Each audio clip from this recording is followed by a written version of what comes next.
Baik Bapak Ibu Saudara-saudara sekalian, malam ini kita bicara tentang meraih masa depan bersama dengan Yosua dan Kaleb. Sebagaimana pembacaan kita dalam Bilangan 13 ayat 25 sampai dengan 33 dan Bilangan 14 ayat 1 sampai dengan ayat yang ke-10. Minggu yang lalu kita bicara tentang Yusuf dalam meraih masa depannya. Dan Yusuf sungguh-sungguh mencapai masa depan yang dimimpikannya itu ketika dia menjadi orang nomor 2 di bangsa Mesir. Malam ini kita bersama dengan dua tokoh Alkitab, Yosua dan Kaleb. Dari bacaan ini kita belajar bahwa pertama, masa depan itu sungguh ada. Ya, masa depan itu sungguh ada. Dan itu ada di dalam Amsal 23 ayat 11. Ya. Di sana dikatakan bahwa masa depan itu sungguh ada. Ya. Masa depan itu sungguh ada. Jadi, dan itu kepastian, dan itu pasti, itu jelas. Ya. Ada banyak orang yang berusaha untuk mencari masa depan, ya, atau dia mau merancang masa depannya, ya. Ada orang yang berusaha untuk membentuk masa depan, ya. Malam ini saya ingin katakan bahwa belajar dari firman Tuhan, masa depan itu sudah ada. Sebagaimana umat Israel, ya, Allah sudah menekankan kepada mereka bahwa, ya, ada satu negeri masa depan yang sudah Tuhan sediakan bagi mereka, yaitu negeri Kanaan yang penuh dengan susu dan madu. Ya. Jadi mereka keluar dari Mesir menuju ke Israel, ke Kanaan. Allah sudah janjikan itu, ya. Tinggal mereka berusaha untuk mencapainya. Ya. Jadi kalau ada orang yang bilang saya tidak punya masa depan, itu keliru. Ya.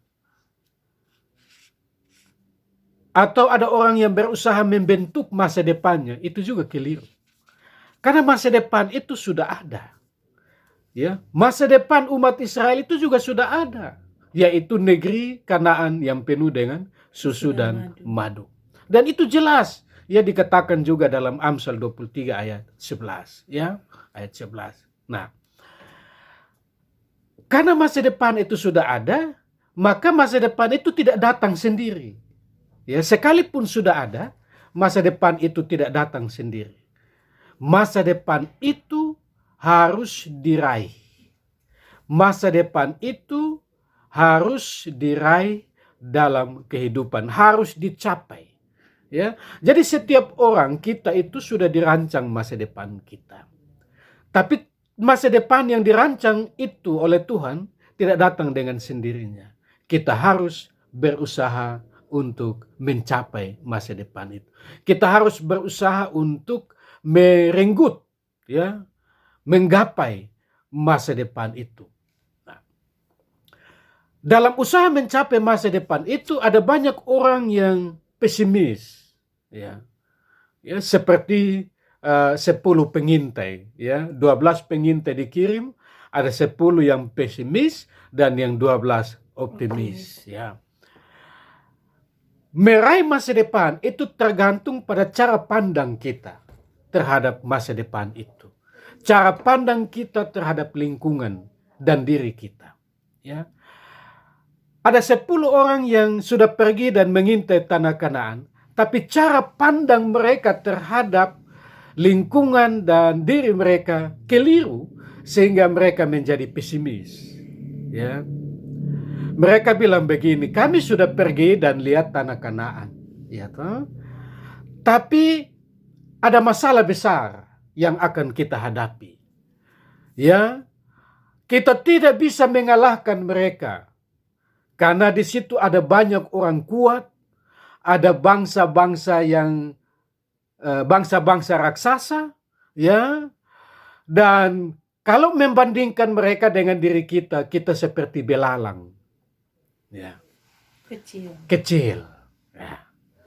Jadi mereka pesimis karena cara pandang mereka terhadap konteks itu juga sudah keliru.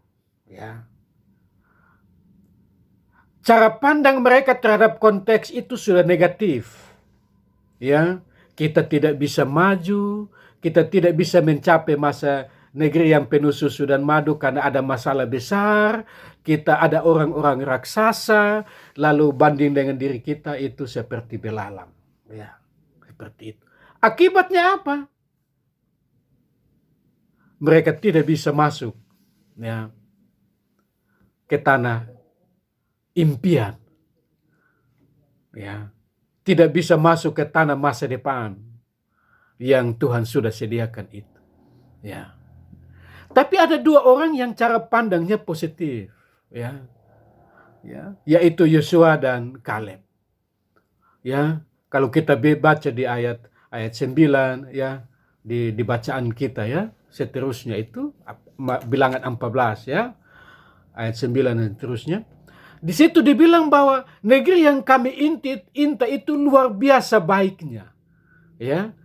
Bandingkan 10 orang tadi bilang negeri yang kami inta itu masalahnya besar. Tapi Yosua dan Kaleb bilang negeri yang kami inta itu luar biasa baiknya, dan memang ada orang-orang raksasa, ya. Tapi kita pasti bisa mengalahkan mereka. Ya. Mengapa? Karena Tuhan menyertai kita. Ya. Jadi mereka realistis, ya, bahwa ada kenyataan tantangan seperti itu. Tetapi tantangan, ya, bagi Yosua dan Kaleb bukan halangan untuk mencapai negeri masa depan. Ya. Mereka memahami masalah sebagai sebuah pemicu dan pemacu untuk mencapai masa depan. Sedangkan 10 orang itu memahami masalah, ya, sebagai penghalang, tantangan yang tidak bisa dilewati. Ya. Dan karena itu, ya, tidak bisa meraih negeri masa depan itu. Ya. Jadi mereka bilang Tuhan pasti menyertai. Jadi masa depan itu sudah ada. Kita optimis, cara pandang kita terhadap tantangan itu juga positif. Dan dengan iman kita melangkah bersama Tuhan. Tuhan pasti menyertai kita mencapai masa depan. Ya. Dan pada akhirnya apa yang terjadi? Ya, mereka sungguh-sungguh ada di tanah Kanaan yang penuh dengan susu dan madu. Mereka sungguh-sungguh masuk dan diam di negeri masa depan itu. Mereka sungguh-sungguh ada di dalam, ya, menikmati negeri masa depan itu. Ya. Masalah kita adalah, ya, dalam tantangan dalam kehidupan kita sebagai warga Kristen, kita kadang melihat masalah sebagai halangan, ya. Dan kita melihat masalah itu, ya, terlalu besar, ya, dari, ya, masa depan. Saya ingin kasih tahu, masa depan lebih besar daripada masalah. Ya.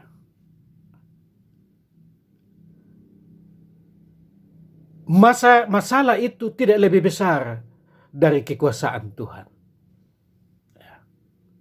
Masalah itu ada di dalam, ya, genggaman Allah. Ketika Allah merancang masa depan kepada kita, ya, itu tidak berarti bahwa dalam rangka meraih masa depan itu akan mulus-mulus saja. Tidak. Kita akan berhadapan dengan ujian, tantangan, halangan. Ya. Dan memang tidak mudah untuk mencapai masa depan itu. Ya. Sekalipun ada tantangan dan halangan, kita tidak boleh menyerah. Ya, pandemi yang kita alami saat ini, COVID-19, tidak boleh membungkukkan punggung kita untuk terus berdiri tegak menatap masa depan dan meraih masa depan itu. Ya. Banyak orang berhadapan dengan COVID-19 di punggung jadi bungkuk. Ya. Tidak bisa bergerak. Ya. Tidak bisa bergerak. Ya. Masa depan itu akan kita raih ya jika kita tempatkan ya kita berjalan bersama Tuhan. Ya. Yosua dan Kaleb bilang, ya, kita akan memasuki tanah Kanaan karena Tuhan menyertai kita. Ya. Masa depan itu Tuhan sediakan. Berjalanlah dan berusahalah bersama di dalam Tuhan. Ya.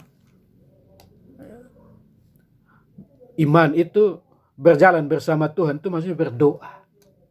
Ya. Doakan apa yang akan kamu kerjakan dan kerjakan apa yang kamu doakan. Ya. Masa depan itu ada. Pertama kita berdoa. Doakan apa? Doakan apa yang akan kita kerjakan untuk meraih masa depan itu. Tetapi sesudah berdoa, kerjakanlah apa yang kamu doakan. Jangan doa lain, kerja lain. Doa pagi, saya akan kerja hari ini ke kantor menyelesaikan sejumlah tugas ini. Tapi sampai di kantor dia tidak mengerjakan tugas itu, dia bergosip. Itu berarti dia doakan apa yang akan dia kerjakan, tapi dia tidak kerjakan apa yang dia doakan. Itu soal kita. Ya. Karena itu pesan firman Tuhan adalah begini. Pertama, masa depan itu ada. Allah telah menyediakan dan merancangkan masa depan yang terbaik bagi kehidupan kita. Yang kedua, untuk mencapai masa depan itu yang Allah rancangkan itu tidak mudah. Kita akan berhadapan dengan tantangan dan tantangan itu bisa raksasa, tantangan raksasa.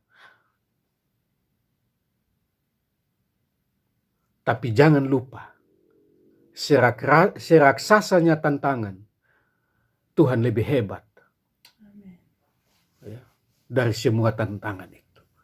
Karena itu, ya, kita dalam berusaha meraih masa depan itu jangan lupa satu poin penting, ya, berdoa. Minta Tuhan menyertai dalam usaha mencapai atau meraih masa depan itu. Ya. Seperti Yosua dan Kaleb mengatakan, kita pasti mengalahkan mereka karena Tuhan menyertai kita. Kita pasti memasuki masa depan yang Tuhan rancang itu karena Tuhan menyertai kita. Ya. Berusaha dengan kekuatan yang Tuhan berikan, tetapi juga berusaha dengan iman, itu kunci menuju keberhasilan. Tuhan memberkati kita semua dalam meraih masa depan kita hari ini dan besok. Amin.